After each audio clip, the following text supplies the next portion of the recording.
Good afternoon, kids and parents and coaches. Welcome back. Today we are doing a par level class, lesson number 10, exploring the game.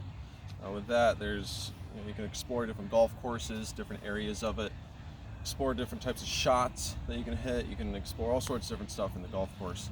Also at home as well, you can explore different interests such as games you might not have played or different hobbies you can get yourself into, and different food even. I'm always down to try new food, so you can explore those interests as well. But today, when it comes to golf material, we're going to explore 3 different grips and 3 different stances that can kind of help you gauge as to what's comfortable for you and what works best.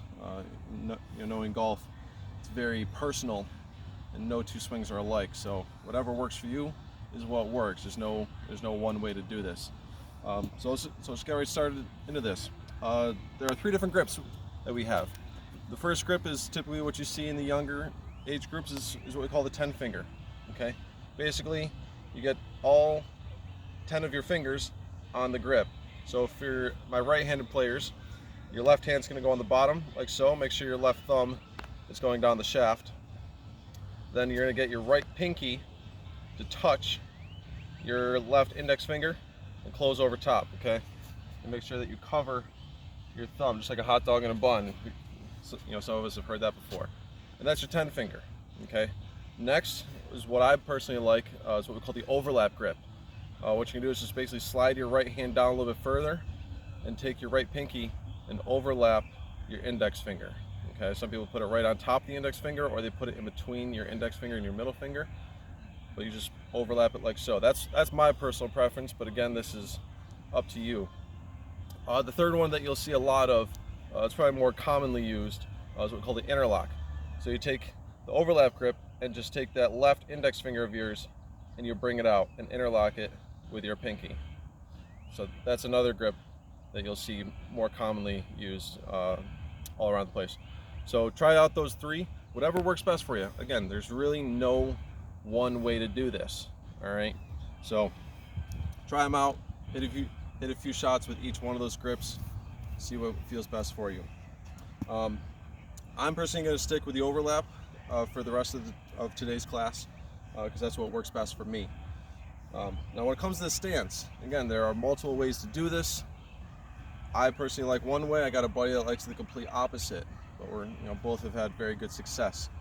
But one thing you can do to kind of explore the areas of the stance, you can always start off with your feet real close together, even touching.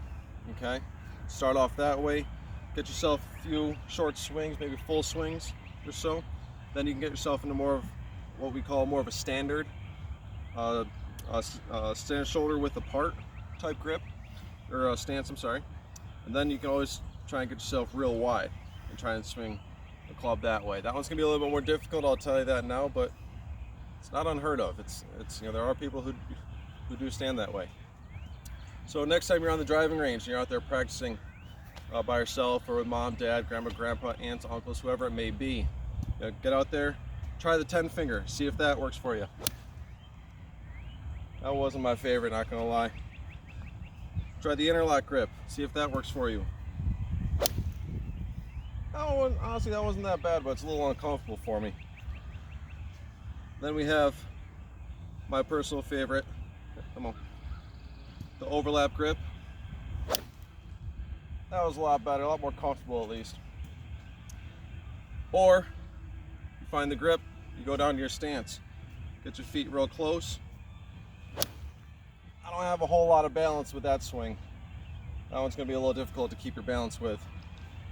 But then you can try a nice wide stance, the complete opposite of that. Try it this way. That one's tough to turn with, not going to lie. That one's tough to turn. And then you can kind of go back to what we call more standard stance, a little shoulder width apart. That's what I personally like. Oh man, what a beaut. Always have the tiger twirl the club at the end there, it always looks good. So this week when you're at the range or at home, explore these areas. Okay, you can do it in your backyard with some chipping, which we can do later on down the road in this video series. Or outside of golf, try a new food, try a new game, try a new hobby, try anything that's new this week, all right? Your parents will love it, and hey, you never know, you might find yourself something that you'll really love more than what you currently do. Stay tuned.